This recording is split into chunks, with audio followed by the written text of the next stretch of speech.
teman-teman semua, Assalamualaikum warahmatullahi wabarakatuh. Alhamdulillah, jumpa lagi ya dengan saya di ini di acara Bincang Hikmah di YouTube Magnet Rezeki. Dan hari ini kita sama-sama lanjut ke kegiatan kita di Bincang Hikmah. Mudah-mudahan Allah Subhanahu wa Ta'ala rahmati kita semua, dan sudah banyak yang hadir ya. Semoga teman-teman semuanya dirahmati oleh Allah Subhanahu wa Ta'ala. Alhamdulillah ya, sambil santai. Ya, kita santai aja ya, sambil ngopi-ngopi ya, sambil sarapan, sambil santai dalam majelis ilmu Magnet Rezeki ya. Kita sambil santai. Enaknya dunia sekarang ini ya, kita bisa sambil mengaji ya dalam keadaan yang kita bareng-bareng ya. Alhamdulillah, moga Allah memuliakan, bahagiakan semua dengan kesehatan yang baik. Amin. Ya, Iza Ahmad daripada Malaysia nampaknya nih ya. Muhammad Dirman Syah, Assalamualaikum. Waalaikumsalam. Irman Nur Hakim dari Tasikmalaya hadir, Alhamdulillah. Tuhar Tati ya, sambil siap-siap berangkat kerja ya. Mudah-mudahan pekerjaannya jadi pekerjaan yang bernilai ibadah di sisi Allah Subhanahu wa Ta'ala. Bismillah, Rohaya Celah Kelantan hadir, Kelatih. Selamat datang ya, Masya Allah. Sambil makan nasgor, waduh sudah makan nasgor ya, nasi goreng ya. Nasi goreng mana nih ya? Masya Allah, enaknya ya. En suka ini ikut pindahan ya, nah, sambil bawa barang-barang semua ya, sambil ngeteh, makan singkong goreng ya. Subhanallah, saya sambil minum dah ya, ikutan. Masya Allah. Baik ya, kita sama-sama buka kajian kita dengan mengucapkan basmalah. Bismillahirrahmanirrahim. Rabbi zidni ilman warzuqni fahman. Tadi seperti yang saya sampaikan ya, jadi kita ini sebentar saya ganti ke layarnya dulu ya. Nah, kemarin itu pada saat di Telegram itu saya bikin kuis ya. Jadi ada kuis bunyinya seperti ini ya. Saya ada kuis, besok insya Allah kita bahas ya jawabannya. Jadi dalam surat 43 ayat 33 ya. Nah, ini kita lihat surat 43 ayat 33 ya. Sorry. Ya. Surat 43 ayat 33 Allah Subhanahu wa Ta'ala sebutkan ya, a'udzubillahi minasyaitonirrajim. Ini akan kita bahas ya. Walaula an yakuna الناس أمة واحدة لجعلنا لمن يكفر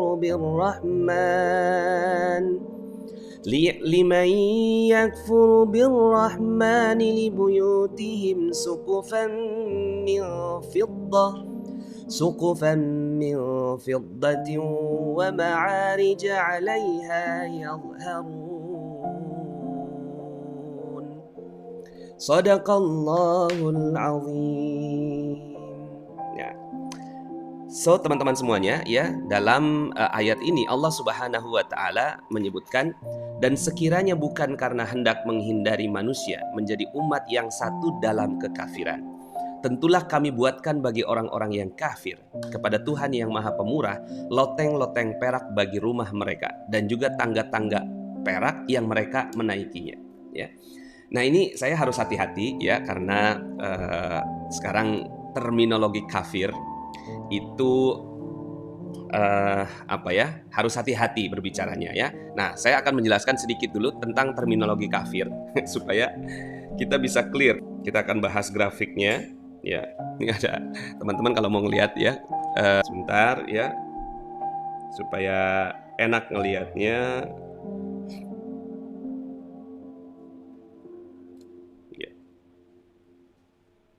Nah, jadi ya teman-teman semuanya ya, kemarin kita bahas tentang ini kan ya, kita bahas tentang ini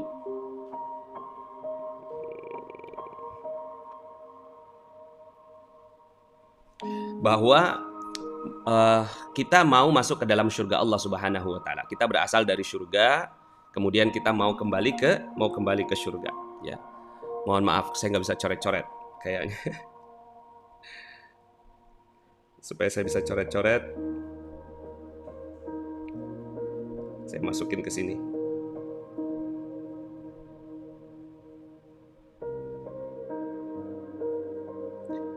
Nah, jadi penting untuk memberikan terminologi kafir dulu, karena saya harus hati-hati ya bicara tentang kafir. Wah, Pak Nas nih mau mengkafir-kafirkan orang nih gitu kan. Ya, ini yuk kita bahas dulu ya tentang terminologinya dulu ya.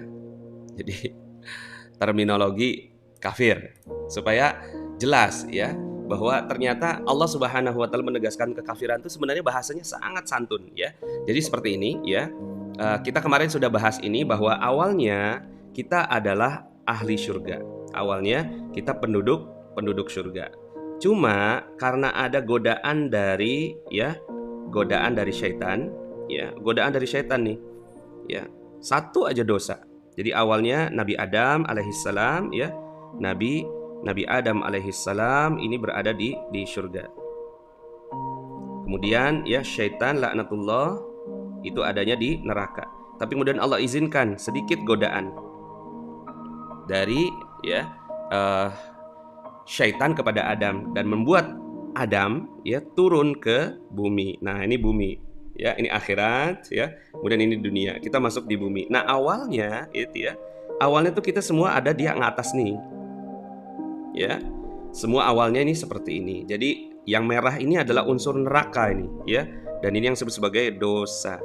Ya, dan ya akhirnya lama-kelamaan itu banyak yang keturunannya Nabi Adam alaihissalam ya, itu yang merahnya makin lama makin banyak ya, makin lama makin banyak itu merahnya. Nah, merahnya ini adalah unsur neraka. Nah, jadi teman-teman semuanya ya, kalau inilah manusia ya, saya nggak pandai menggambar manusia ya. Kemudian ya, ini unsurnya awalnya adalah unsur surga.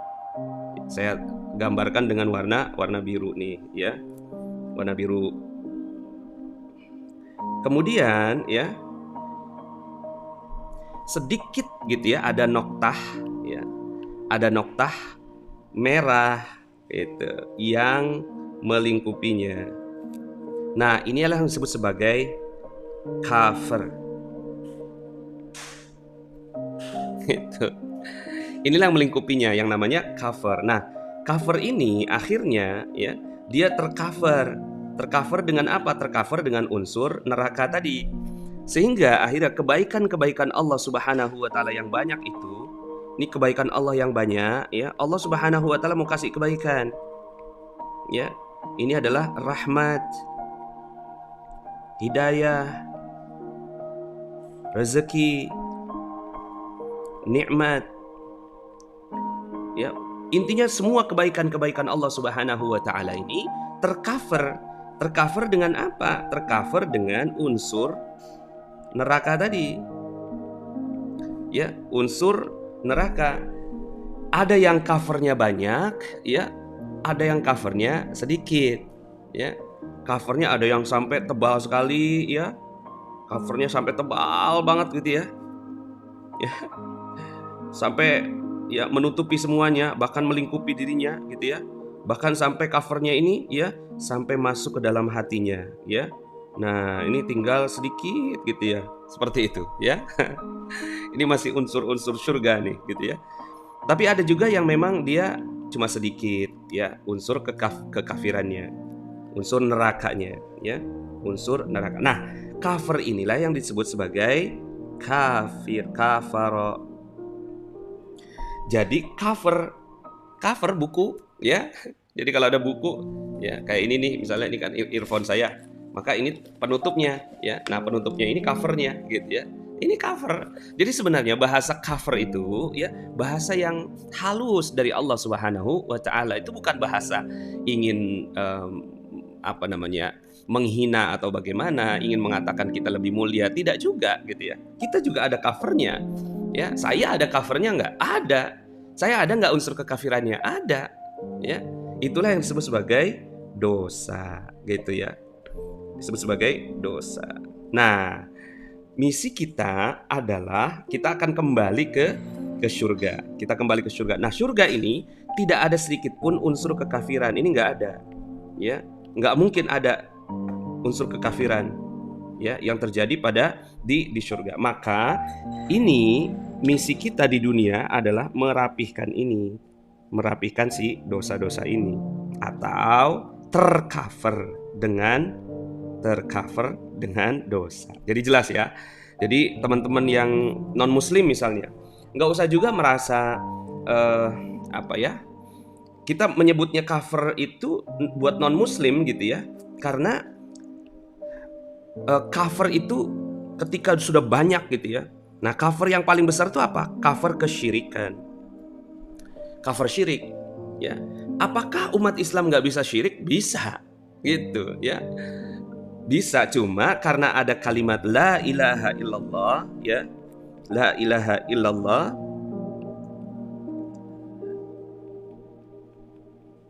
maka kalimat la ilaha illallah ini ada di sini, ya, ada di unsur yang biru yang akan mendesak gitu ya, supaya ya ketidakbaikan itu jadi sirna, ya. Jadi kekafiran itu, bentuknya kekafiran, ya, adalah berbagai macam bentuk hal yang tidak baik. Ya, kalau dalam bahasa sains itu adalah energi tidak positif.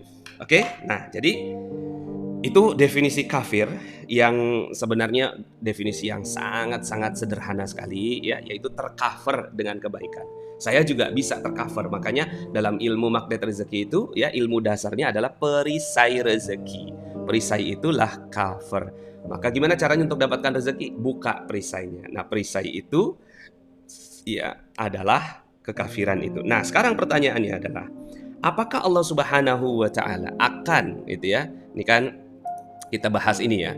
Dan sekiranya bukan karena hendak menghindari manusia menjadi umat yang satu dalam kekafiran, tentulah kami akan buatkan ya loteng-loteng perak dan seterusnya. Nah, uniknya ya teman-teman semuanya, ini jawabannya ya, ini kan jawabannya sebagian besar itu jawabannya adalah 60% Allah mau berikan, ya. 60% Allah mau berikan. Jawabannya adalah sebenarnya Allah tidak berikan. Itu ya. Sebenarnya jawabannya adalah Allah tidak berikan. Yuk kita jelaskan. Jadi ternyata 60% menjawab tidak tepat, ya. 67%, ya. Ya, jadi yang menjawab dengan tepat hanya 33%, ya. Nah, ini saya jelaskan. Kan unik belajar kita sekarang hari ini ya. Indah sekali ya. Mudah-mudahan kita bisa dapatkan ilmu yang bermanfaat hari ini, ya. Oke, kita nah, ini ya teman-teman semuanya, ya, kita kan di sini ada kalimat nih. Sekiranya bukan karena hendak menghindari manusia menjadi umat yang satu dalam kekafiran, ya. Jadi ini tujuan Allah Subhanahu wa taala. Ya, ini satu kalimat. Tentu kami akan buatkan bagi orang-orang yang kafir kepada Tuhan yang Maha Pemurah, ya, loteng-loteng perak bagi rumah mereka dan juga tangga-tangga perak yang mereka menaikinya, ya. Jadi ada 3 kalimat di sini, ya. Ada 3 unsur, ya. Ada 3 unsur, ya. 1, kemudian ini 2, dan ini 3. Ya. Ada 1, 2, 3, ya.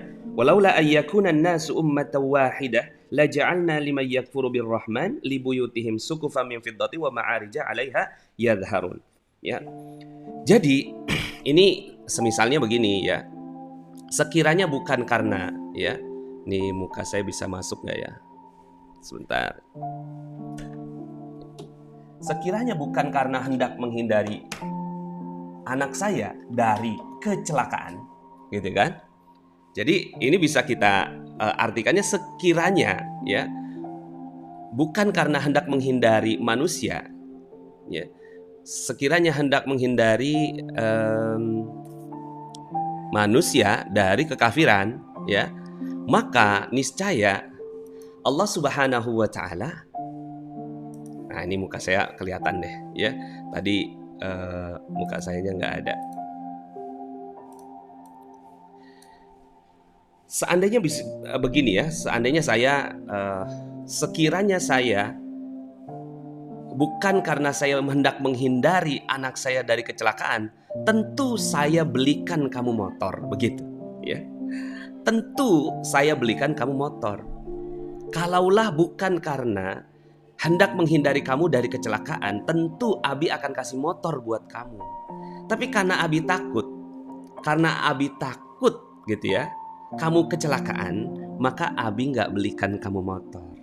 Maka jawaban dari ya ini adalah Allah tidak berikan.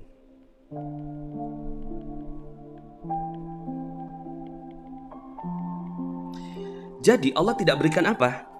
Allah tidak berikan apa yang dijanjikan, loteng-loteng perak bagi rumah mereka.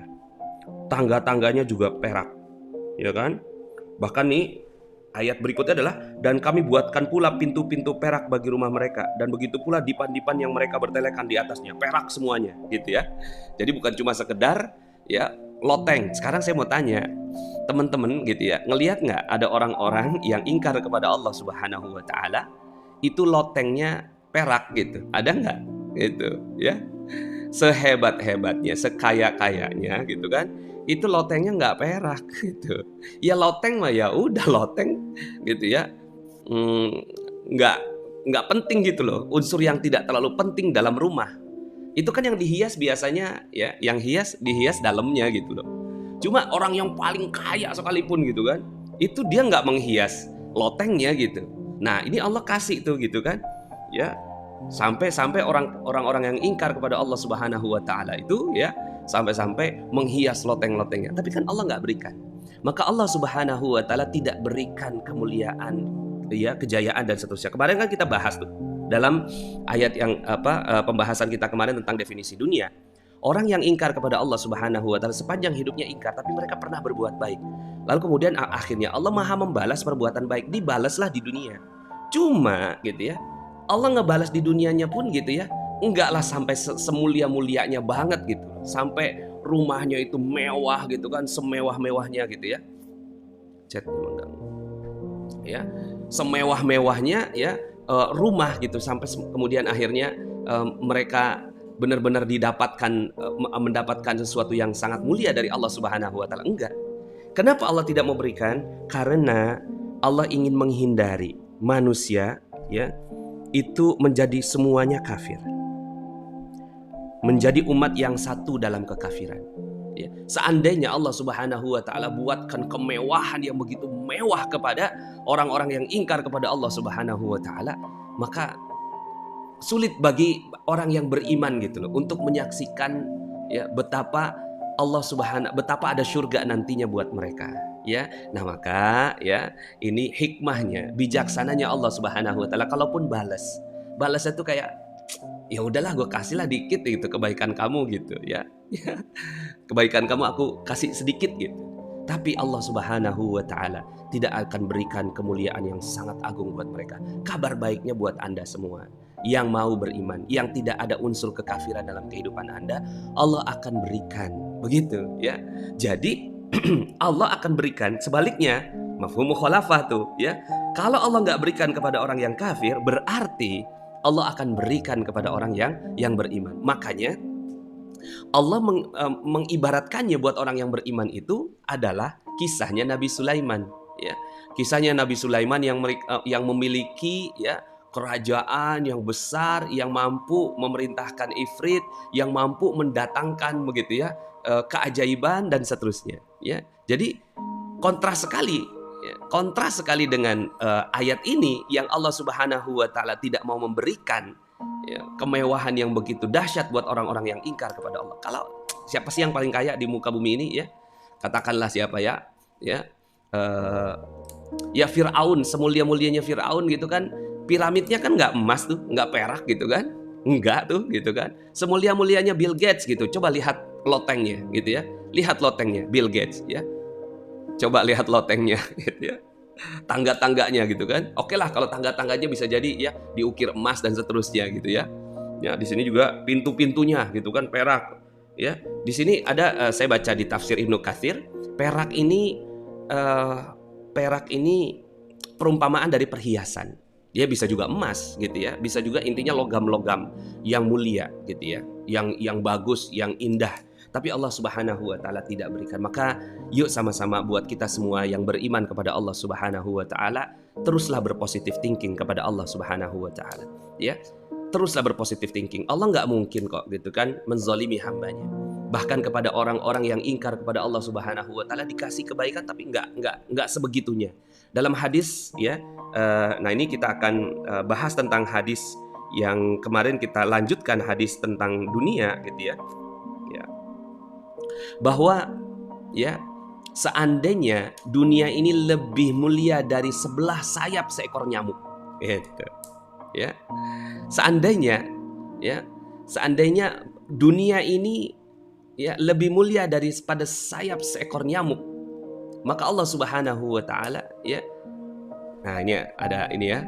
Dan ini memang banyak sekali pertanyaan karena anak-anak kita nih ya. Kan ukurannya ukuran dunia. Gitu kan. Itu dia kaya tuh, Bu, gitu kan. Dia kaya tuh. Kenapa kok kita nggak kaya gitu kan? Sekaya-kayanya mereka enggak kok. Ya. Allah ya tanyain gitu kan, apakah mereka ya lotengnya adalah loteng perak? Enggak kan? Ya, lotengnya enggak emas kan gitu ya. Seperti itu.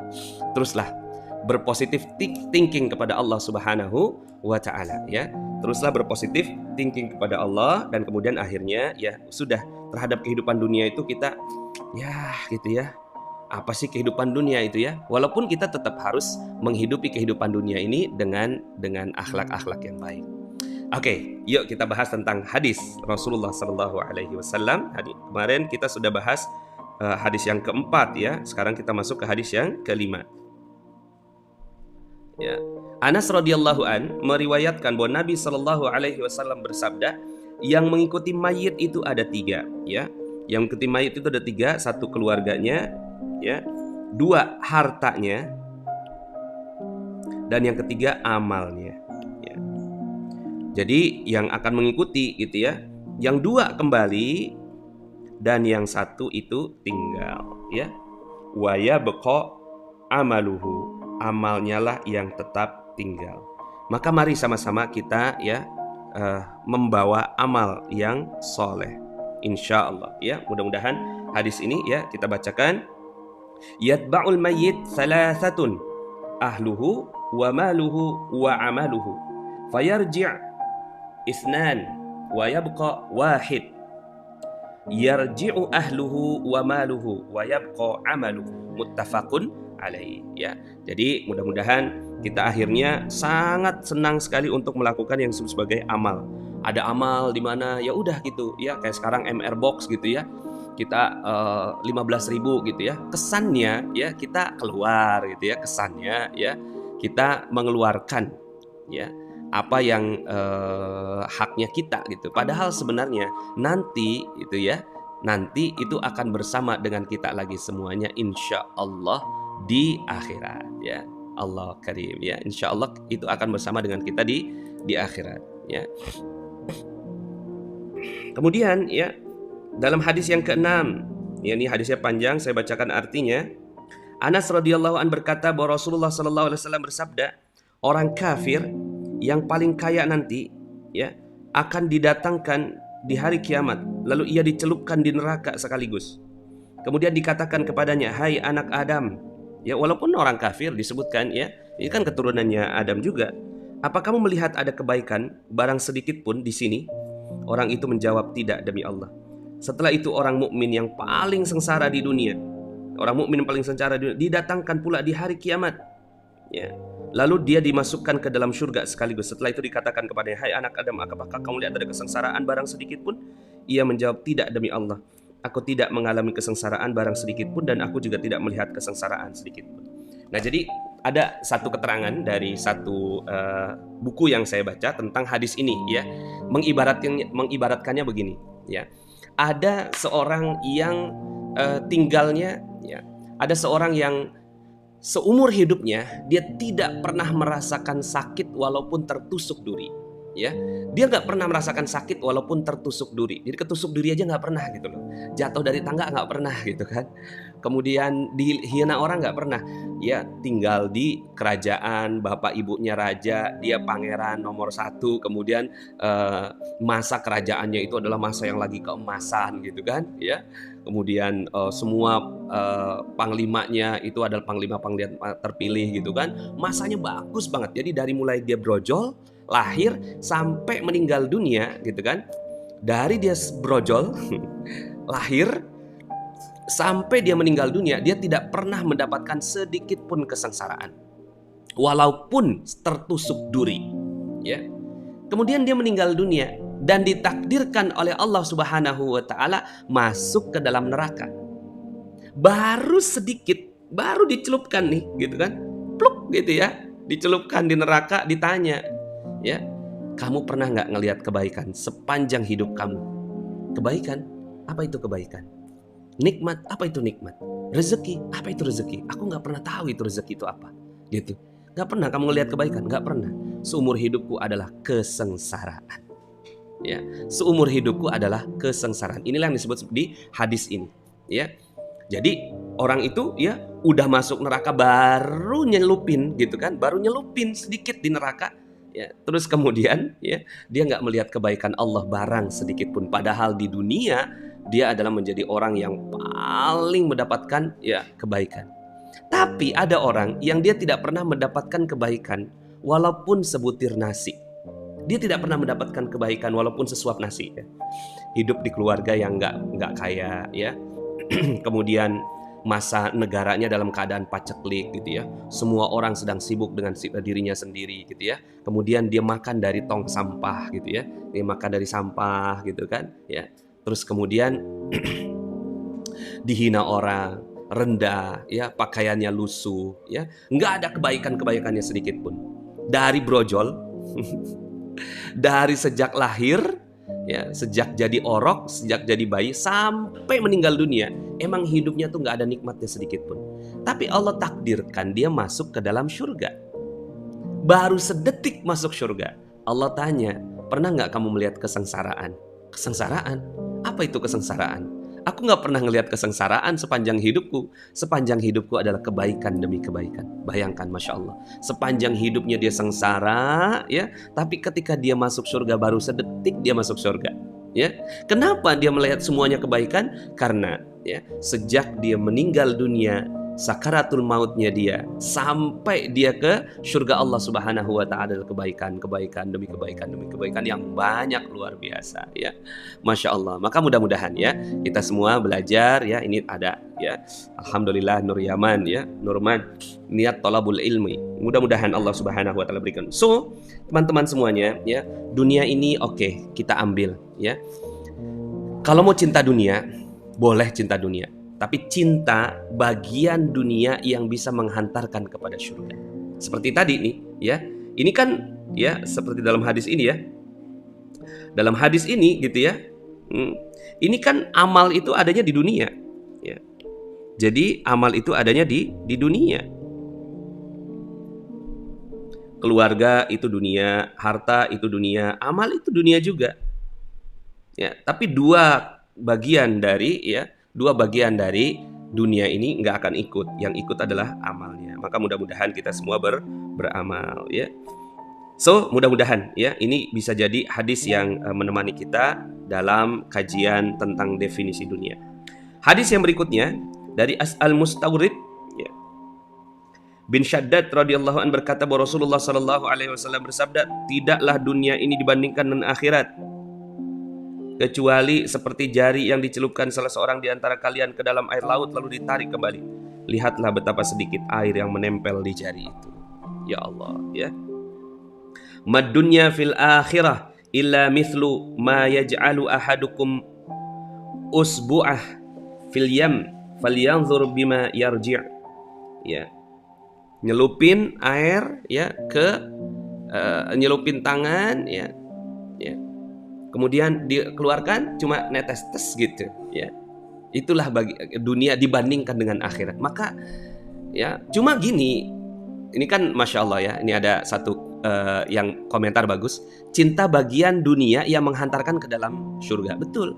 Kalau mau cinta dengan dunia, cintalah dengan yang bisa cintalah dengan bagian dunia yang bisa menghantarkan ke dalam surga. Cinta pada istri, boleh nggak? Boleh. Istri yang halal, istri yang baik. Kemudian kita berinfak, memberi nafkah kepada istri, ya. Cinta banget kasih nafkah sama istri, gitu ya. Kasihin jam tangan ke dia, gitu kan. Kasihin, ya, saya mau ngomong emas gitu ya. Ya kasihin emas boleh, kasihin emas. Ini ada pertanyaan, Az-Zukhruf ini positif atau tidak?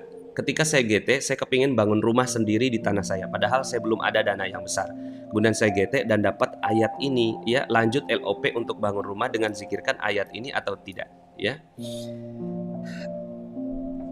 Oke, untuk jawab Pak SBY Anto, ya, itu diteruskan. Yang ini nggak positif, ya. Jadi yang diteruskan yang mana, ya? Yang diteruskan itu masih azab gitu, ya. Seperti itu. Tapi ayat di atasnya, ya, itu kaitannya dengan. Nah, jadi kalau itu hikmahnya buat Pak SBY Anto tadi mana ya? Pak SBY Anto. Hikmahnya apa?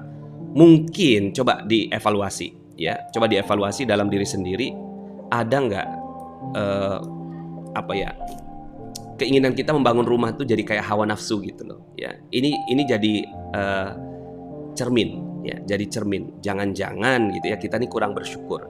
Jangan-jangan kita nih, ya, membanding-bandingkan diri kita dengan orang-orang yang ingkar kepada Allah Subhanahu wa taala. Jadi ini ayatnya bisa jadi ayat sebagai peringatan, ya. Peringatan dan ya kalau bisa, nah, kalau dizikirkan yang positif, ya. Yang dizikirkannya yang positif.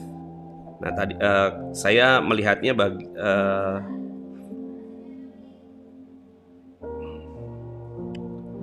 ayat yang ke-32-nya, ya. Yuk kita lihat, ya. Yang ke-32-nya. Nah, yang ini, ya. Sorry, ini saya. Nah, jadi di sini, ya, kan tadi 33, ya. Sekiranya bukan karena hendak menghindari manusia menjadi umat yang satu dalam kekafiran, tentu kami buatkan bagi orang yang kafir kepada rumah-rumah. Nah, kan Pak SBY Anto tadi kan mau bangun rumah, gitu ya. Nah, cuma di sini, gitu ya, Allah Subhanahu wa taala tidak berikan rumah kepada orang-orang yang ingkar kepada Allah. Nah, ayat atasnya coba lihat.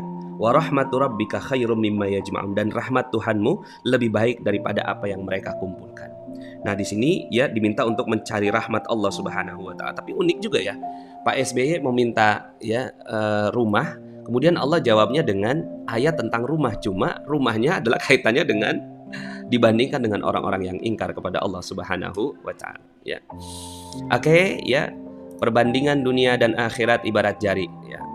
Alhamdulillah menambah rasa syukur kepada Allah bahwa Allah benar-benar Maha Adil, Maha segalanya, ya. 2 kali berturut gitu, alhamdulillah ada keajaiban yang tak disangka sebelumnya, ya, Masya Allah. Oke, berikutnya kita teruskan, ya. Dari Jabir radhiyallahu an meriwayatkan bahwa Rasulullah sallallahu alaihi wasallam melewati sebuah pasar dan orang-orang yang berada di sekelilingnya. Kemudian beliau melewati bangkai seekor kambing yang kecil daun telinganya. Jadi ini kalau bicara tentang hadis tuh, ya, udahlah bangkai, ya, udahlah bangkai, dikasih tahu lagi kecil daun telinganya gitu, ya. Jadi bangkai yang nggak bagus lah gitu, ya. Ya, kambing yang kecil daun telinganya aja nggak bagus, ini gitu, ya, bangkai gitu. Kemudian kata Rasulullah SAW, ya, beliau mengambil dan memegang bagian telinganya seraya bersabda, siapa di antara kalian yang mau membeli ini? Gitu. Jadi Rasulullah SAW menawarkan siapa yang mau beli, ya. Siapa nih yang mau beli gitu kan? Ada yang mau beli nggak gitu, ya. Kemudian mereka menjawab, ya Rasulullah, ya, mana mungkin gitu kan? Kami tidak suka memilikinya sama sekali, ya. Apa yang akan kami lakukan dengannya, ya. Jadi jangankan beli ya Rasul gitu kan, dikasih aja nggak mau gitu kan. Nah, ini dia, mau nggak ini jadi milik kalian? Mereka menjawab, demi Allah kalaupun ia hidup ia cacat, kupingnya kecil gitu kan. Bagaimana mungkin kami menginginkannya sedangkan ia mati? Jadi, ya, siapa yang mau beli? Buat apa ya Rasulullah 1 dirham gitu, ya. 1 dirham itu 15.000 lebih kurang lah gitu, ya, 1 dirham. Jadi murah lah gitu, ya. Siapa yang mau beli? Ya, nggak ada yang mau gitu, ya. Siapa yang mau dikasih gitu kan? Nggak mau juga gitu kan. Apa kata Rasulullah Sallallahu Alaihi Wasallam? Ya, dunia itu lebih hina bagi Allah daripada bangkai ini bagi kalian. Allah, ya, dunia ini lebih hina bagi Allah daripada bangkai ini bagi kalian. Sekali lagi kita bicara dunia, ya. Dunia itu ada dua bagian. Dunia yang menghantarkan ke surga dan dunia yang tidak menghantarkan, ya, ke surga. Maka yang dimaksud dalam hadis ini adalah dunia yang ini. Jadi sekali lagi ya, kalau baca hadis-hadis seperti ini kita harus bacanya komprehensif gitu loh, ya. Jadi jangan semua dunia gitu kan. Oke, saya tinggalkan dunia. Saya nggak mau tinggal di rumah yang bagus gitu kan. Ya kalau Allah udah kasih rumah yang bagus, ya. Cuma jangan gitu ya, jadikan rumah itu sebagai kuburan. Ya, seperti itu. Nah, apakah rumah yang bagus itu bisa menghantarkan ke surga? Bisa. Ya. Bisa menghantarkan itu ke surga jika di dalam rumah itu dibacakan ayat-ayat Al-Quran, menjadi baiti jannati. Makanya kan ada sebutan baiti jannati, ya, rumahku, surgaku, ya. Kenapa disebut baiti jannati? Karena di dalamnya dibacakan Al-Quran, di dalamnya ada nasihat, ya. YouTube-nya ini Masya Allah, ya. YouTube kan ada dua bagian, YouTube yang menghantar ke neraka, konten-konten yang menghantar ke neraka, dan yang menghantar ke surga. Maka yang hina bagi Allah Subhanahu wa Ta'ala itu yang mana? Ya. Jadi dunia yang hina itu adalah yang menghantarkan ke neraka atau yang tidak menghantarkan ke tidak menghantarkan ke surga. Ini ada pelajaran, ya. Jika benda najis belum menjadi basah, tidaklah najis untuk dipegang. Dunia lebih hina di sisi Allah daripada bangkai kambing bagi manusia. Ulama berkata, para nabi, orang-orang pilihan, kitab suci, dan ibadah di dunia. Nah, ini nih ya. Nah, ini kan ada keterangannya nih, ya. Bukan termasuk dunia yang dimaksud dan bukan termasuk yang hina itu, ya. Jadi membaca konteks ini, ya, mesti clear gitu ya. Oh, berarti gitu kan saya hinakan tuh semua dunia. Enggak juga. Yang dimaksud itu yang ini nih, ya. Yang dimaksud adalah yang ini yang dimaksud, ya. Kalau yang ini mah dunia yang menghantarkan ke surga mah gitu ya. Para nabi itu kan ya adanya di dunia, kita cintai, ya. Orang-orang pilihan, kitab suci dan ibadah itu ya adalah dunia yang menghantarkan ke surga. Boleh nggak cinta sama nabi? Boleh. Cinta sama orang-orang soleh? Boleh. Cinta sama kitab suci? Ini kan ada di dunia semua nih, gitu kan? Boleh, ya. Jadi cinta dunia yang gitu menghantarkan ke surga. Ini ada yang minta doa, ya. Pak Nas, saya ingin umrohkan orang tua saya tapi belum bisa ajak ke tanah suci sampai saat ini, mohon doanya. Saya bisa buka perisai rezeki saya satu persatu. Nah, ini bagus. Ketika kita pengen sesuatu, kita nggak fokus sama yang kita inginkan, tapi fokus sama sebabnya. Sebabnya apa? Keajaiban itu terjadi manakala kita membuka perisai rezeki. Oke, ini ada hadis yang panjang, ya. Yuk kita bacakan hadisnya, ya. Aku pernah berjalan bersama Nabi di sebuah tempat bebatuan di Madinah. Akhirnya kami pun sampai di depan gunung Uhud. Beliau memanggil, "Hai Abu Zar." Aku jawab, "Saya ya Rasulullah." "Tidaklah menyenangkan aku kiranya aku mempunyai emas sebesar gunung Uhud ini, lalu ia berada di tempatku hingga 3 hari dan aku juga punya dinar kecuali sedikit darinya yang aku simpan untuk membayar utang." Ya. Jadi Rasulullah SAW kalau seandainya ya punya emas nih sebesar gunung Uhud, itu beliau nggak nyaman lebih dari 3 hari gitu ya. Nah, jadi yang disimpan itu hanya ala kadarnya, ya. Beliau berjalan lalu melanjutkan sabdanya, "Orang-orang yang banyak hartanya nanti menjadi orang yang sedikit pahalanya di hari kiamat, kecuali orang-orang yang menginfakkan hartanya begini dan begini ke arah kanan, kiri, dan belakang, dan mereka sangat sedikit." Jadi di sini nih, orang-orang yang banyak harta, ya, itu sedikit pahalanya. Cuma kan ini jangan dibentikkan sampai di sini, ya. Sedikit pahalanya di hari kiamat. Ini kan yang sering terjadi tuh ketika baca hadis, ya. Ketika baca hadis, itu tuh dititikin di sini nih. Ya, di sininya titik nih. Ya enggak? Padahal kan koma. Ya. Padahal koma kecuali gitu, ya. Jadi orang-orang yang banyak hartanya nanti menjadi orang-orang yang sedikit pahalanya di hari kiamat gitu, ya. Kecuali, ada kecualinya, bro. Jadi baca hadis mesti clear, ya, mesti clear, ya. Dalam acara live, bolehkah tanya sesuatu di luar materi? Ya boleh aja, cuma yang asal saya baca gitu ya. Asal saya baca, tapi kalau nggak kebaca ya lewat gitu ya. Insya Allah ya. Kecuali apa? Orang-orang kaya yang senang berinfak, ya. Orang-orang kaya yang senang berinfak. Jadi boleh nggak kaya? Boleh, asalkan. Jadi ada asalkannya juga gitu. Jadi nggak juga boleh nggak kaya? Boleh, titik. Enggak, Mas. Boleh nggak kaya? Koma. Asalkan kekayaannya dipakai untuk berinfak begini. Kemudian beliau berkata kepadaku, tetaplah di tempatmu dan jangan tinggalkan. Tetap di tempatmu dan jangan tinggalkan sampai aku datang kepadamu. Beliau lalu pergi di kegelapan malam hingga tak terlihat. Tiba-tiba aku mendengar suara keras. Aku khawatir seseorang telah menghadang Nabi, maka aku ingin menyusul beliau. Namun aku ingat pesan, jangan tinggalkan, ya ini kan pesannya, sampai aku datang kepadamu. Ya. Dan ini akhlaknya para sahabat Nabi. Jadi kalau perintahnya apa nih gitu kan? Ya kalau perintahnya begitu udah gitu ya, ikutin benar-benar. Tidak lama setelah itu beliau datang dan aku berkata bahwa aku mendengar suara itu dan aku khawatir terhadap engkau ya Rasulullah. Ya. Kemudian aku ceritakan kepada beliau dan beliau bertanya, benarkah kau mendengarnya? Aku jawab, benar ya Rasulullah. Nah, di sini ya, itu Jibril yang datang kepadaku seraya berkata, ya, siapa di antara umatmu yang mati tidak menyekutukan Allah dengan sesuatu pun ia akan masuk surga. Aku tanyakan, meskipun ia berzina dan mencuri? Meskipun ia berzina dan mencuri. Allah karim. Masya Allah ya. Betapa rahmat Allah subhanahu wa ta'ala nih, ya. Tidak menyekutukan Allah dengan sesuatu pun. Ini syaratnya. Jadi sebesar apapun, cuma jalurnya, ya, jalurnya nih, ya, jalurnya gimana, ya, jalurnya mampir dulu gitu. Ini gambarnya tadi ya, ya, ya. Jadi mohon maaf ya, kecabut kabelnya. Oke, jadi jalurnya ini gitu ya. Sekarang pertanyaannya, ini kan udah pasti nih. Bahkan meskipun ia berzina dan mencuri, meskipun ia berzina dan mencuri, itu pasti masuk surga. Allah karim, ya. Pasti masuk surga. Ya. Nah, penjelasannya gimana? Tadi kan itu ya. Penjelasannya seperti tadi. Ya. Ini surganya. Surga biru ya. Neraka merah gitu ya.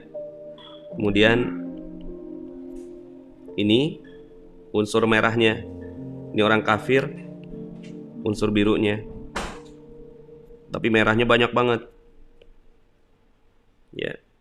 Nah, ini yang disebut sebagai syirik. Syirik. Nih, syirik gitu ya. Menyekutukan Allah dengan sesuatu, yaitu udah pasti masuk neraka. Sementara gitu ya, kita semua yang beriman, ya, ini beriman, cuma ini ada dosanya nih. Dosanya ini zina, mencuri, seperti dalam hadis, konteks hadisnya, ya, meskipun ia berzina dan mencuri, bisa nggak masuk surga? Bisa. Cuma penjelasannya seperti ini. Gimana? Dicuci dong.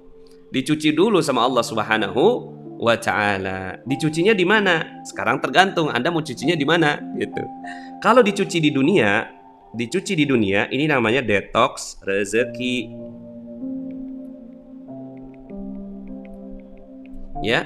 Jadi detox rezeki. Nah, kalau dicucinya gimana? Ya akhirnya hidupnya nggak benar, ya kan? Rezekinya nggak ada, dihina orang, dijatuhkan, utang nggak lunas, piutang nggak kebayar gitu. Itu dicuci. Karena nggak mungkin, surga itu nggak mungkin diisi dengan unsur kekafiran. Atau nih, ya jalurnya begini, belok gitu loh, ya. Kan neraka dulu, ini neraka nih, ini surga, ya. Ini surga. Jadi pasti masuk surga, asalkan nggak nggak syirik ya. So, mudah-mudahan konsepnya jelas. Kenapa ada materi detox rezeki dalam ilmu magnet rezeki gitu ya? Untuk menjelaskan tentang bagaimana kita ya membersihkan dosa-dosa ini, dosa zina, dosa mencuri, korupsi dan seterusnya. Ya udah terima aja kalau seandainya Allah kasih detox gitu ya. Seperti itu. Oke, ini konten hadisnya banyak dalam satu hadis ya tentang Rasulullah SAW itu nggak mau menahan harta itu ya. Takut banget Rasulullah SAW menahan harta. Ya, jadi nggak mau gitu ya, jadi diinfakkan. Cuma jangan sampai juga akhirnya kita nggak punya tabungan, tetap harus ada tabungannya. Dan nanti insya Allah ya teman-teman semuanya doakan, kita di Magnet Rezeki akan buat dinar Magnet Rezeki atau dinar Khairul Razikin. Stay tune ya, tunggu. Jadi nanti uang kita bagi 3. Satu yang kita simpan berupa dinar gitu. Jadi kalau ada uang ya selisih, tabungin dinar untuk nanti ada keperluan apa, misalnya anak sekolah, pergi umroh, pergi haji ya, kemudian beli kendaraan gitu ya, itu pakai dinar gitu, nabungnya tuh pakai dinar ya, pakai dinar. Kemudian ada uang yang memang kita pakai buat ya cadangan gitu di bank ya, katakanlah misalnya begini ya, yang hari-hari lah pengeluaran kita berapa, misalnya pengeluaran kita nih ada 15 juta misalnya, atau 5 juta misalnya pengeluaran gitu ya, pengeluaran 5 juta. Terus kemudian gitu ya, yang bisa disisihkan berapa setiap bulan? Ya lebih kurangnya 1,5 juta gitu. Ya udah 1,5 juta itu jadiin dinar. 1,5 juta itu jadiin dinar. Ya, 1 dinar itu 4,25 gram emas ya. Nah, tergantung nanti emasnya. Kalau yang dulu emas dinar itu 91,7% atau 22 karat ya. Kenapa begitu? Karena dulu teknologi untuk memurnikan emas yang paling maksimal adalah yang seperti itu, 22 karat. Nah, kalau sekarang ini kalau dikasihin 22 karat itu ngejualnya nggak gampang, tapi kalau 24 karat di mana-mana laku. Maka mudah-mudahan insya Allah teman-teman doain, cuma 24 karat kan harganya lebih mahal. Doain kita mau bikin dinar yang Khairul Razikin, dinar Khairul Razikin ini dinar 24 karat gitu ya. Yang nanti teman-teman nih ya simpen gitu ya. Ada uang 1,5 juta kumpulin gitu, itu bisa dapetin 1/4 dinar gitu. Nggak apa-apa, beli aja sekeping 1/4 dinar ya, 1/4 dinar, 1/4 dinar, 1/4 dinar, kumpulin tiap bulan. Nabungnya tuh nabung dinar gitu. Nanti suatu saat kita akan selamat daripada uang kita ada di bank gitu. Uang kita ada di bank, 1 turun karena inflasi, 2 mengandung unsur ribawi, walaupun sedikit banyak ya tetap aja ya mengandung ribawi. Oke, Pak Ustadz mau tanya, kalau pernah menyekutukan Allah terus bertaubat, apakah masih bisa masuk surga? Bisa, ya. Maka caranya, ya jalurnya adalah jalur detox rezeki. Bertaubat, minta ampun kepada Allah, salat taubat, gitu ya, beristighfar terus menerus, gitu ya, buang rajah, gitu ya, buang semua, gitu kan, hal-hal yang jadi pegangan selama ini, benar-benar bertaubat dan siap-siap dapat detox rezeki. Pertanyaannya, mau di detox di dunia atau detox di akhirat gitu. Cuma kan Allah Maha sayang sama hambanya gitu ya.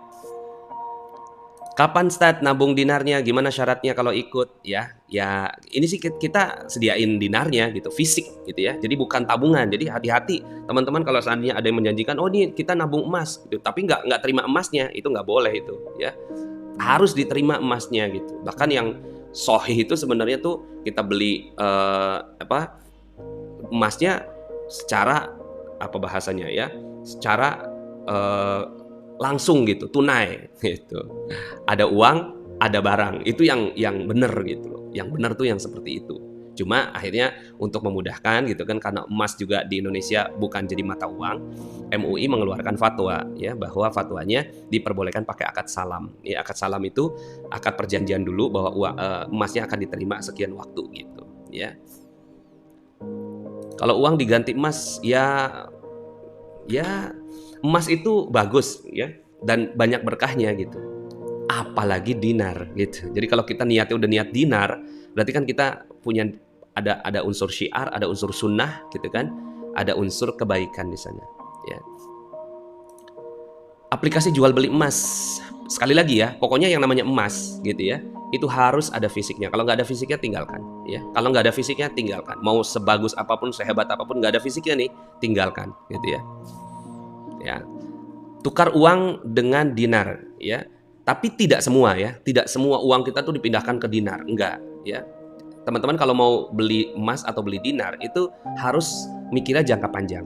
Dinar itu bukan untuk kepentingan jangka pendek. Misalnya dibeli sekarang, besok dijual, ya, itu rugi, gitu ya. Jangan begitu, ya. Tapi beli emas untuk dipakai minimal banget 2 tahun itu emas. Jadi kalau seandainya uang ini, ya, ini saya mau beliin emas apa enggak gitu ya. Pertanyaannya, itu uang dipakai nggak dalam waktu 2 tahun ke depan? Kalau dipakai, jangan dibelikan, gitu. Tapi pengalaman saya kalau ketika kita Bismillah deh beliin emas gitu kan, beliin emas, nanti kalau suatu saat emas ini akan dipakai, ternyata nggak kepake-pakai tuh, gitu kan? Nggak kepake-pakai, itu berkahnya emas tuh, berkahnya emas dan dinar, ya, berkah banget. Itu malah tabungan kita nggak kepake yang bentuknya dinar atau emas itu, ya. Terus malah makin ada gitu. Nah, cuma tinggal sekarang setelah itu gitu ya. Pertanyaannya adalah, ya kalau saya kan anak 6, ya kan? Anak 6, ya, istri 1, ya. Jadi saya harus berstrategi dong dalam bidang keuangan. Jadi kalau dalam hadis ini kan Rasulullah SAW, ya, nanti ada hadis yang lainnya yang nanti kita akan seimbang gitu ya. Di sini kan Rasulullah kesannya, ya, jangan megang harta gitu. Kesannya ya, jangan pegang harta. Terus kemudian di mana unsur manajemen keuangan, ya, di mana unsur financial literasi, ya, ada unsur itu di dalam Islam. Di hadis yang lainnya, suatu ketika ada seorang sahabat yang datang kepada Rasulullah SAW mengatakan, ya Rasulullah, aku mau sedekahkan ini semua. Apa kata Rasulullah? Jangan begitu, ya. Jangan sampai kamu meninggalkan generasi yang lemah setelah kamu. Jadi ada konteksnya. Jadi konteks tertentu dalam hadis itu yang mesti kita pahami gitu. Jadi nggak semua hadis bisa ditempatkan dalam semua tempat gitu, semua keadaan. Makanya ini hadis juga mesti disyarah gitu loh, dijelasin gitu ya. Ada keterangannya gitu ya. Kemudian kayak tadi kan ya, menghinanya dunia, akhirnya kita hinakan dunia. Enggak lah gitu kan, Nabi aja kan hidup di dunia. Nabi bentuknya dunia, ya. Nah, ini ada keterangan ya. Kita bahas keterangannya. Tawadhu Nabi SAW pada para sahabatnya. Beliau juga tidak menganggap dirinya lebih tinggi dari mereka. Masya Allah ya. Kalau Nabi aja nggak kayak gini gitu ya, maka mestinya kita pun begitu. Diperbolehkan menyimpan harta untuk persiapan membayar hutang, sebab membayar hutang lebih diprioritaskan daripada bersedekah. Ini ada satu quote, membayar hutang lebih diprioritaskan daripada bersedekah. Walaupun ya, dibagi-bagi, ini manajemen ya, kaitannya dengan lebih diprioritaskan bukan berarti sama sekali tidak bersedekah, ya. Lebih diprioritaskan bisa jadi ya, uangnya 70% buat bayar utang, 30% buat sedekah gitu ya. Jadi jangan juga gitu ya, pokoknya saya kan masih banyak utang, ya udah utangnya kita yang bikin sendiri gitu kan. Ya rumah KPR, motor ngeredit, mobil ngeredit, habis kreditan beres ngeredit lagi yang lain gitu. Terus kemudian setelah itu nggak bersedekah gitu. Ya karena kan saya masih banyak utang Pak Nas, ya kan saya utamakan ngebayar utang dulu, ya itu mah utang yang dibuat-buat gitu kan. Simpanan dinar, emas mesti bayar zakat cukup haul, ya haulnya itu berapa ya, 85 gram emas ya, seingat saya 85 gram emas, haul 1 tahun kekumpul, itu bayarin zakatnya, ya nggak apa-apa, emang begitu. Yang jelas gini, kita kan sekarang ini nggak megang aset kita loh gitu ya, kita nggak megang aset gitu. Uang kita kita kasih bank nih, ya. Uang kita punya uang 1 juta, tapi ada di bank. Sekarang pertanyaan saya, itu uang siapa? Uang Anda atau uang bank? Uang bank, Anda nggak punya duit 1 juta nih, gitu ya. Anda punya uang, jangan 1 juta, 10 juta. Anda simpen di bank. Saya mau simpen di bank supaya aman gitu. Ya, ini yang harusnya ekonomi ini benar-benar kita rapihkan gitu ya, teman-teman semuanya. Ketika Anda masukin uang 10 juta ke bank X misalnya gitu ya. Sekarang pertanyaannya, apakah uang itu masih menjadi milik Anda? Kata kita masih, karena ada ya catatannya gitu. Cuma kalau bank X-nya kita ganti dengan bank abal-abal gitu.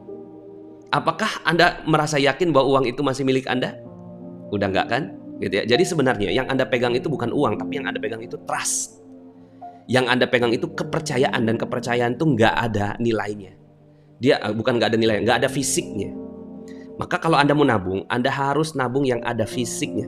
Yang ada fisiknya itulah gitu ya, sebenar-benarnya tabungan Anda. Itu kalau bicara tentang manajemen keuangan ya. Jadi ya kalau Anda pegang kertas juga sebenarnya kan nggak ada fisiknya.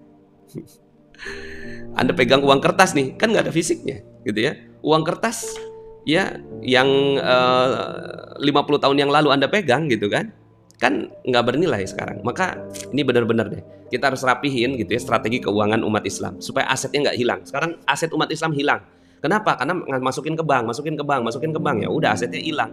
Harusnya dia berupa fisik gitu loh, ya berupa fisik. Oke, ya. Jadi iya benar uang bank gitu kan, ya itu uang bank. Akhirnya kita nggak punya uang. Umat Islam ini nggak punya uang. So kita kembalikan ya, umat Islam harus punya uangnya dia lagi. Dia harus pegang uangnya dan jangan percaya kalau ada jual beli emas tapi nggak terima emasnya. Ya terus uangnya milik siapa? Ya milik kamu dong gitu, si penyedia aplikasi. Oke? Bagaimana kalau kita simpan di bank syariah? Ya, apakah masih ada unsur ribawinya? Jangan simpan di sebuah lembaga yang Anda nggak pegang duitnya gitu. Ya. Gitu kan? Yang penting umat Islam tuh asetnya kuat. Sekarang ini kan asetnya umat Islam nggak kuat gitu. Anda harus pegang itu harta, ya. Anda harus pegang harta itu, simpan di tempat yang baik, beli berangkas gitu ya. Ya, beli berangkas yang aman, ya. Dan itu untuk persediaan keluarga Anda. Anda harus memiliki aset berupa emas, properti gitu ya. Ya kalau sekarang properti nanti dulu deh gitu kan, siapin emas ya. Karena Rasulullah SAW bersabda di akhir zaman itu ada satu masa di mana tidak ada yang ya berharga kecuali emas dan perak ya. Maka yuk bismillah insya Allah. Kalau mau transfer gimana? Ya makanya yang diwujudkan menjadi tabungan itu adalah yang jangka panjang.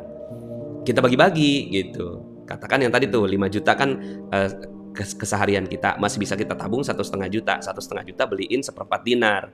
Tabung gitu kan, udah itu aja tiap bulan 1,5 dinar, tiap bulan 1/4 dinar gitu. Nah itu yang menjadi harta Anda yang Anda pegang.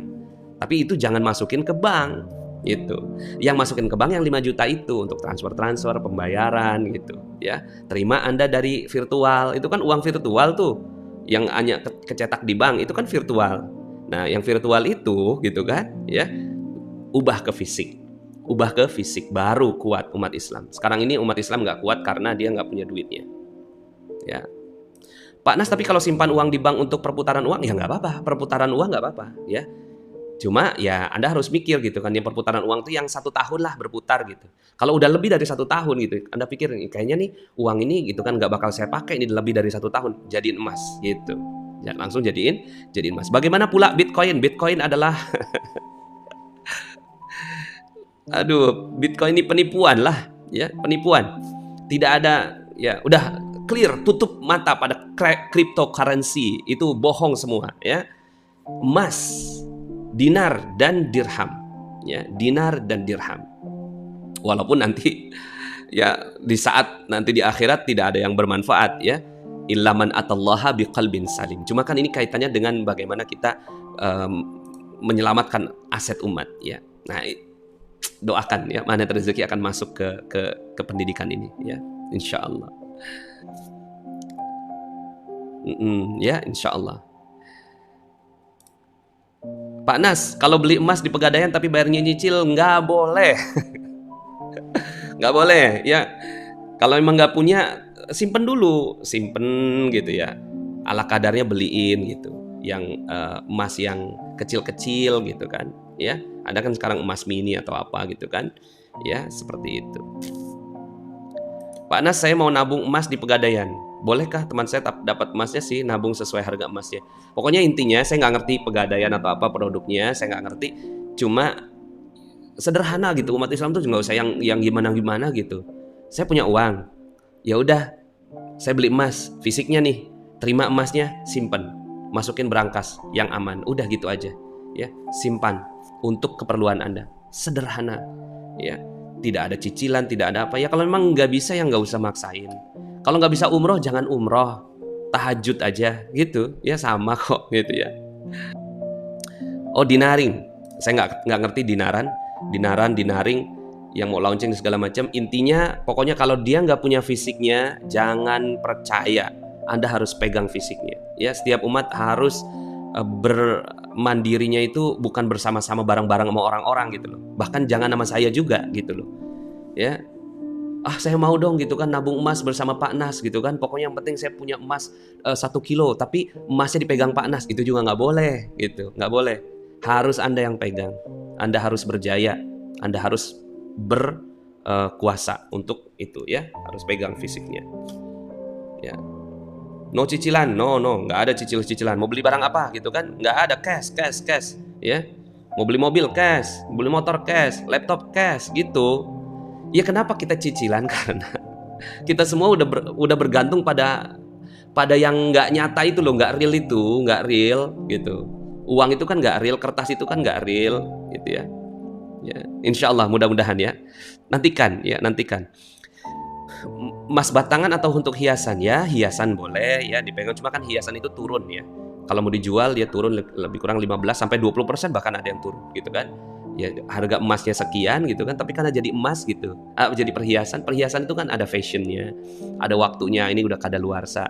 Tapi kalau emas batangan tuh kan ya sampai kapanpun ya emas gitu loh ya. Insya Allah ya, ekonomi Islam harus kuat, dimulai dari mindset yang betul, pemahaman yang betul tentang dunia ya seperti itu. Gimana konsep yang bukan di Indonesia? Ya insya Allah mudah-mudahan kita mudah-mudahan bisa buka cabang ya. Ya nanti teman-teman akan rasakan loh gitu ya.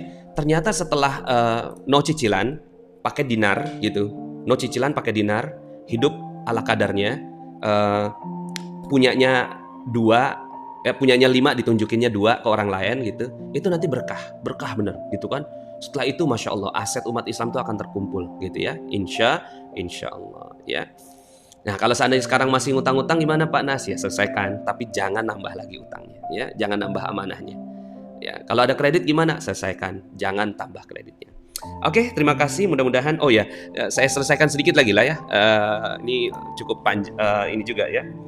Jadi anjuran bagi pemilik harta agar ya berinfak di jalan Allah. Seorang mukmin yang mati dalam keadaan beriman, namun ia pernah melakukan dosa besar, asal tidak menyekutukan Allah, tidak ada penghalang untuk memasuki surga. Kendati pun ia harus melewati neraka dahulu gitu ya. Nah, cuma kan gini, Anda bisa melewati neraka dulu atau habisi di dunia. Detoxnya benar-benar di dunia. Detoxnya dunia. Ada nggak detox dunia? Ada ya, seperti orang yang berzina. Di zaman Rasulullah SAW ya, berzina udah menikah gitu, ya udah detoxnya apa? Dirajam sampai mati gitu. Setelah itu dia akan masuk surga tanpa hisab. Bahkan dalam sebuah hadis disebutkan gitu ya, ampunan yang Allah Subhanahu wa Ta'ala berikan kepada orang yang berzina dan dirajam sampai mati itu bisa mengampuni seluruh penduduk Madinah di zaman itu ya. Jadi memang sangat mulia sekali ya. Maka kalau seandainya Anda dapatkan detox dari Allah, terima aja. Detox nih dari Allah Subhanahu wa Ta'ala, terima. Insya Allah dengan menerimanya kita itu, Allah Subhanahu wa Ta'ala akan itu harus bergetar ya. Malaikat Allah Subhanahu wa Ta'ala turun untuk membantu Anda ya. Allah Subhanahu. Pak Nas, mas perhiasan sudah bertahun-tahun, bagaimana menghitung untuk mengeluarkan zakatnya ya? 85 gram kumpulin. Udah nyampe belum 85 gram gitu kan? 85 gram. Kalau lebih dari 85 gram gitu kan, haulnya itu 1 tahun gitu ya. 1 tahun dikeluarkan zakatnya 2,5% ya. Oke, orang musyrik tidak akan masuk surga. Ia kekal abadi di neraka sebagaimana firman Allah Subhanahu wa Ta'ala ya. Sebagaimana firman Allah Subhanahu wa Ta'ala ya, jadi ia kekal abadi. Jadi kalau seandainya nanti ada pemikiran liberal ya yang mengatakan bahwa nggak mungkin Allah dengan rasa kasih sayangnya, nggak ada ya. Allah udah katakan sesungguhnya Allah tidak mengampuni jika dia disekutukan dan mengampuni dosa selain itu bagi siapa yang dikehendakinya ya. Jadi Allah nggak akan pernah mau ya disekutukan ya. Jadi jangan menyekutukan Allah. Jadi bagi yang belum muslim segera muslim ya. Bagi yang belum muslim segera muslim, karena hati-hati ya. Terus kemudian gimana Pak Nas gitu ya? Ya mau gimana ya, itu hukumnya. Anda awalnya dari surga ya. Awal dari surga, kita mau kembali ke surga, pasti Allah tuntun jalannya ya. Terus bagaimana ya kalau seandainya masih memilih keyakinan bahwa agamanya yang benar, teruslah belajar ya. Saya tidak mengatakan siapa yang benar, siapa yang salah, tapi teruslah belajar ya. Insya Allah Allah Subhanahu wa Ta'ala akan memberikan. Saya juga nggak mengatakan saya benar, saya banyak salahnya ya. Teruslah belajar sampai Allah Subhanahu wa Ta'ala berikan hidayah kepada kita semua.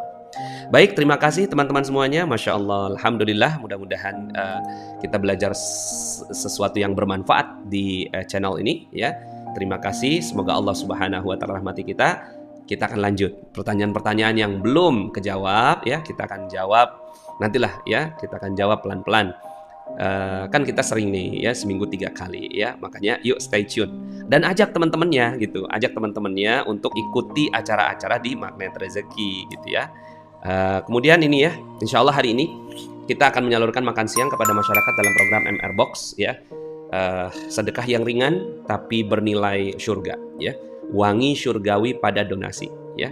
Itu wanginya makanan gitu ya, Masya Allah ya. Hari ini saya akan ke Bekasi, kita akan bagikan ke lebih kurangnya 100 box ya, 100 box. Memang sih yang masuk subhanallah, terima kasih banyak ya sudah masuk. Nanti kita tinggal atur manajemen gitu kan. Ini kita mungkin serempak hari ini mungkin di antara berapa titik ya, mungkin 5 titik kayaknya hari ini gitu ya.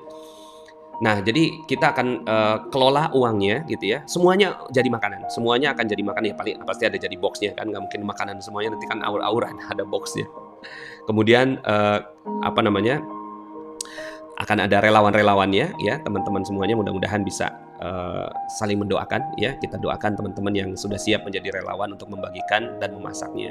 Dan yang jadi donaturnya ya udah kirim aja ke rekening ini, kita akan laporkan di website kita insya Allah. Terima kasih ya, mari sama-sama kita baca Alhamdulillahirabbil alamin, surat Wal Asri. Bismillahirrahmanirrahim, wal asr. Innal insana lafi khusr illa alladziina aamanu wa amilus solihati wa tawassaw bil haqq wa tawassaw bis sabr. Dan doa kafaratul majlis, subhanakallahumma bihamdika asyhadu an la ilaha illa anta astaghfiruka wa atubu ilaik. Billahi taufiq wal hidayah. Wassalamu alaikum warahmatullahi wabarakatuh.